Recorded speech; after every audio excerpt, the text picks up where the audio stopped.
नेहरू शिक्षा महाविद्यालय हिंडौन सिटी राजस्थान की ऑनलाइन क्लास में एक बार पुनः सभी प्रशिक्षणार्थियों का हार्दिक स्वागत है। इसके पूर्व के क्लास में हम सब लोगों ने अध्ययन किया था सृजनात्मकता का अर्थ, परिभाषा और उसकी विशेषताएं। इस समय हम आज के कालांश में अध्ययन कर रहे हैं सृजनात्मक प्रक्रिया के सोपान। तो आइए हम सब लोग देखते हैं कि सृजनात्मक प्रक्रिया के कौन कौन से सोपान होते हैं।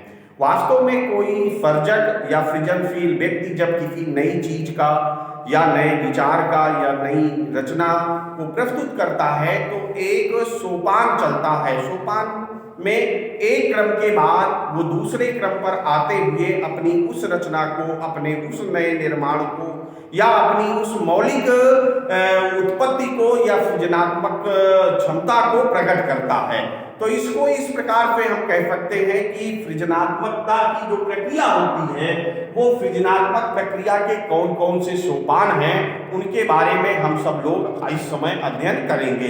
तो पहला है, जिसको हम पहले बिंदु के रूप में देख सकते हैं, वो है समस्या का प्रत्यक्षण।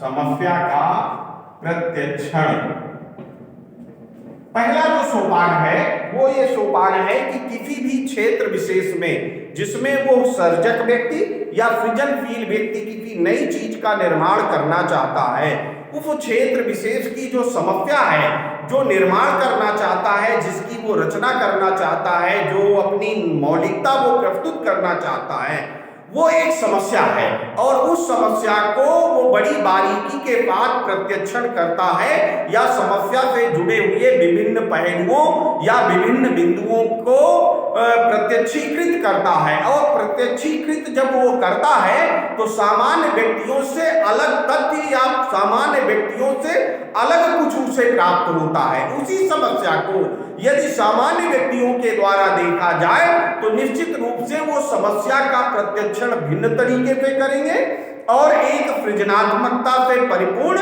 या एक सर्जक व्यक्ति से उसी समस्या का प्रत्यक्षण करने के लिए कहा जाए तो वो उस समस्या का प्रत्यक्षण बिल्कुल नए तरीके पे या विशिष्ट तरीके पे करते हैं। इसलिए हम कह सकते हैं सृजनात्मक प्रक्रिया का जो पहला सोपान है वो है समस्या का प्रत्यक्षण।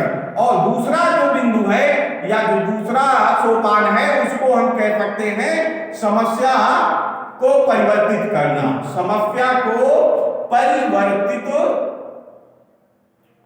करना।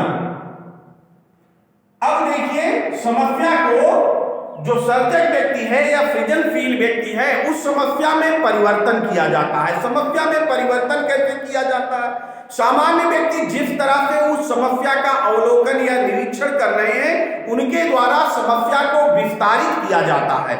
उसे कभी बढ़ाया जाता है, कभी घटाया जाता है, कभी कभी उसे अन्य परिप्रेक्ष्य में या अन्य संदर्भ में रख करके देखा जाता है और सोचा जाता है या विचार किया जाता है कि यदि संदर्भ परिवर्तित कर दिया जाए, परिप्रेक्ष्य परिवर्तित कर दिया जाए तो समस्या में क्या परिवर्तन आएगा या हमारे सृजनात्मकता में या हमारी उत्पादनशीलता पर या हमारी रचनात्मकता पर क्या प्रभाव आएगा।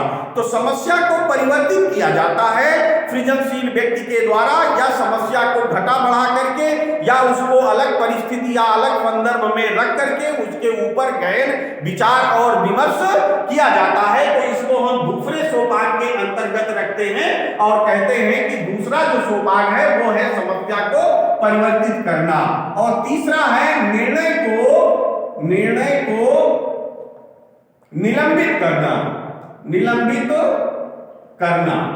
अब यहां पर जो प्रचलित मान्यताएं हैं या कह लीजिए जो प्रचलित नियम है, प्रचलित व्यवस्था है, उस पे आकर के सृजनशील व्यक्ति द्वारा जो परंपरागत निर्णय है या कार्य करने के तरीके हैं, शैली है, उनमें परिवर्तन किया जाता है।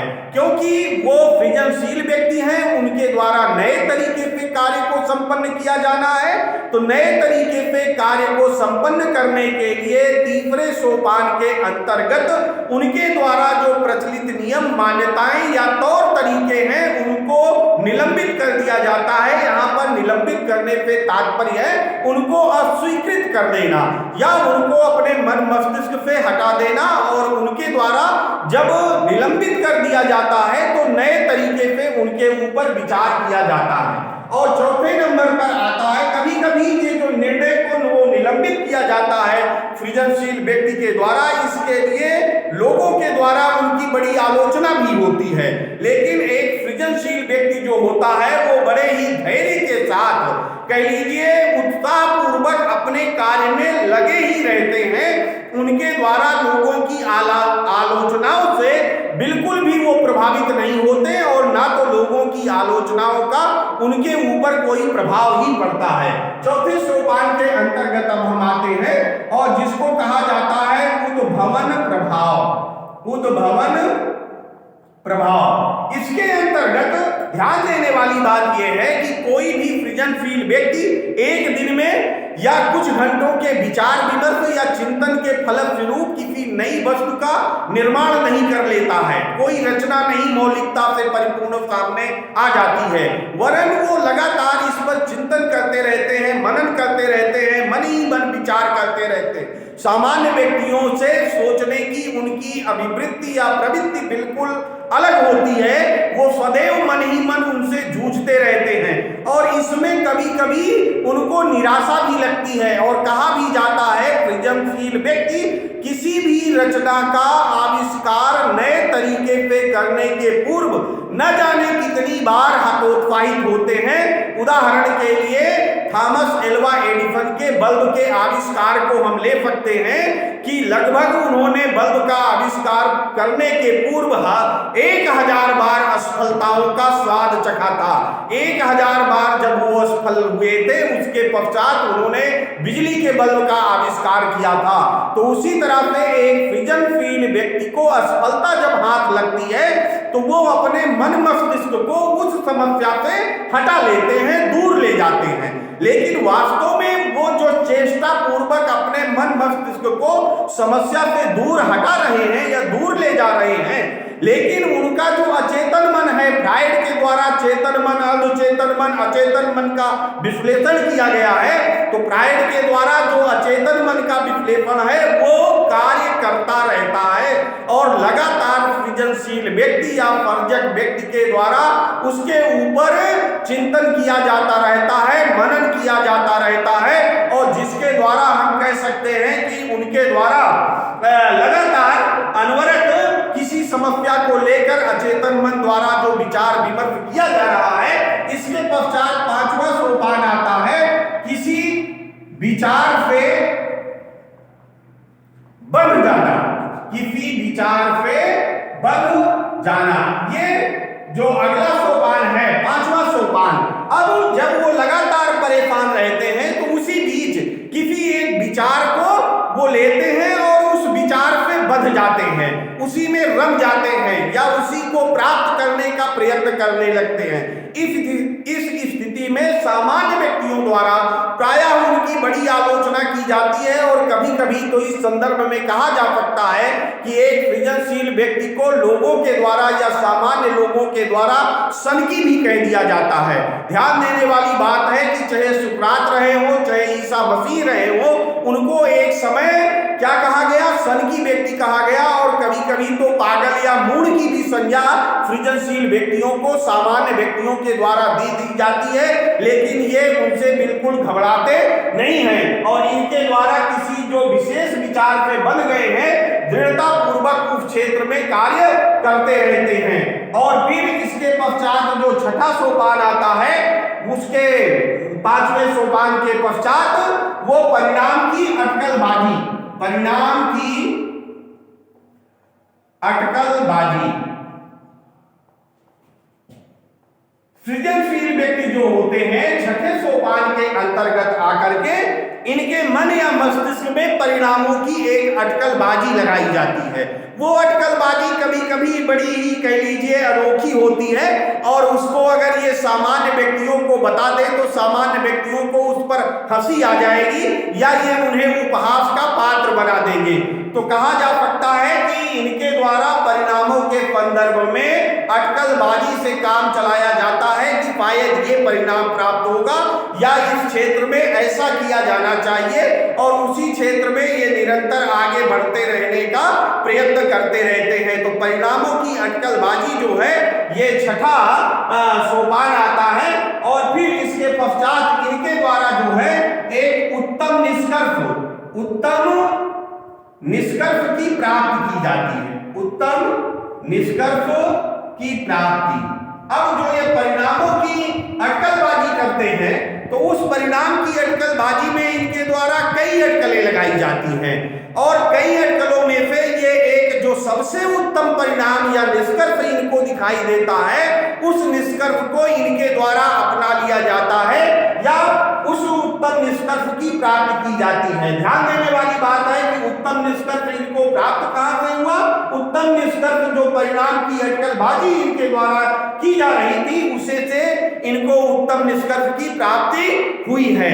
और उत्तम निष्कर्ष जो इनके द्वारा प्राप्त हुआ है उसी को लेकर के अब इनके द्वारा अगले सोपान में क्या किया जाता है?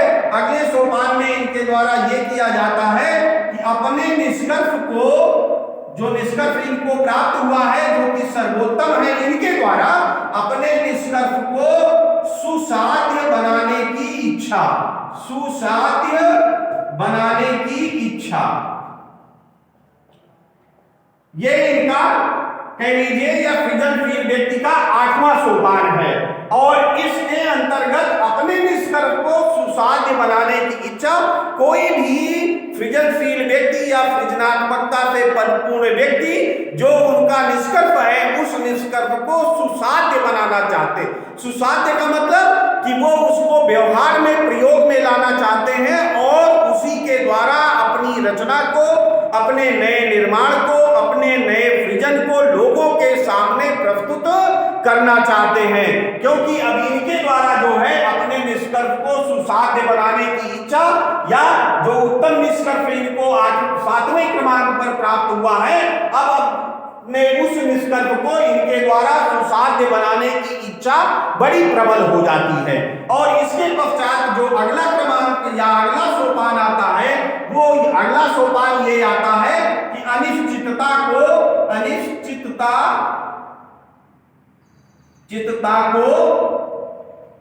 स्वीकृति।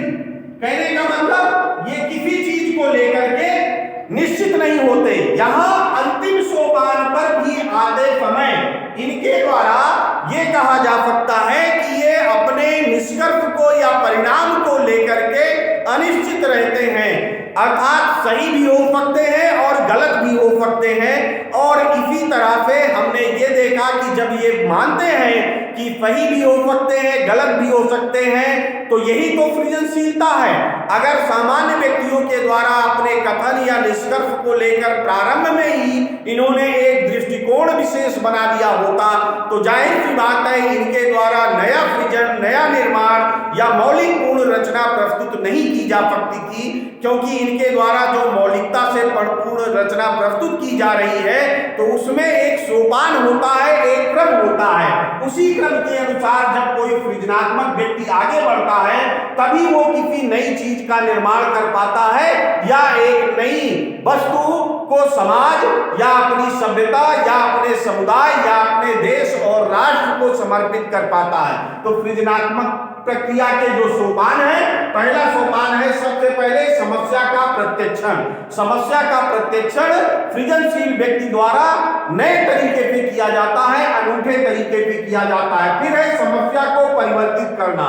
उनके द्वारा समस्या को घटा करके, बढ़ा करके, आगे करके, पीछे करके, अलग अलग संदर्भ में, अलग अलग परिस्थितियों में रखकर विचार किया जाता है। फिर निर्णय को विलंबित करना, जो प्रचलित नियम है, मान्यताएं हैं, रूढ़ियां हैं, उनको वो परिवर्तित कर देते हैं या अस्वीकृत कर देते हैं या निलंबित कर देते हैं। फिर उद्भवन प्रभाव, वो बहुत दिनों तक प्रयत्न करते रहते हैं। जब उन्हें असफलता हाथ लगती है तो प्रत्यक्ष रूप से वह अपने मन मस्तिष्क को दूर हटा लेते हैं। लेकिन वास्तव में प्रत्यक्ष रूप से सचेष्ट ढंग से उनके द्वारा जो मन मस्तिष्क को हटाया गया है, लेकिन उनका चेतन मन सदैव कार्य करता रहता है, उस समस्या से जूझता रहता है। और फिर इसके पश्चात किसी विचार पे बंध जाना, उनके व्यवहार का लक्षण है कि किसी विचार विशेष से वो बंध जाते हैं और उसी एक विचार को लेकर के वो अपनी सृजनात्मकता के क्षेत्र में निरंतर आगे बढ़ते हैं। फिर उनके द्वारा छठे क्रमांक पर या छठवें सोपान पर आकर विभिन्न परिणामों की अटकलबाजी की जाती है कि ऐसा भी हो सकता है, ऐसा भी हो सकता है, ऐसा भी हो सकता है। फिर जो परिणामों की अटकलबाजी की गई है, सातवें क्रमांक पर आकर उत्तम निष्कर्ष की प्राप्ति की जाती है। जो उनके सामने विकल्प है, जो अटकलबाजी है, उनमें जो उनको सर्वोत्तम विकल्प लगता है, उस सर्वोत्तम विकल्प का वो चयन कर लेते हैं और इसके पश्चात अपने निष्कर्ष को सुसाध्य बनाने की इच्छा, अपने निष्कर्ष को सुसाध्य बनाने की उनकी जो इच्छा है, उस पे वो लगातार कार्य करते हैं, अथक परिश्रम करते हैं। और 9वें नंबर पर अनिश्चितता को स्वीकृति, उनके द्वारा अनिश्चितता को स्वीकृति दी जाती है और कभी भी वो जब तक उनका निर्माण पूर्ण नहीं हो जाता, उनकी सृजनात्मक प्रक्रिया पूर्ण नहीं हो जाती, वो अनिश्चित ही रहते हैं और इसी सोपानों से आगे बढ़कर वो नई वस्तु का, नई रचना का निर्माण कर लेते हैं। तो इस प्रकार से छात्रों या प्रशिक्षणार्थियों, आज हम सब लोगों ने सृजनात्मक प्रक्रिया के सोपान के बारे में अध्ययन किया। आने वाले समय में हम और सृजनात्मकता के विभिन्न पहलुओं का अध्ययन करते रहेंगे। धन्यवाद।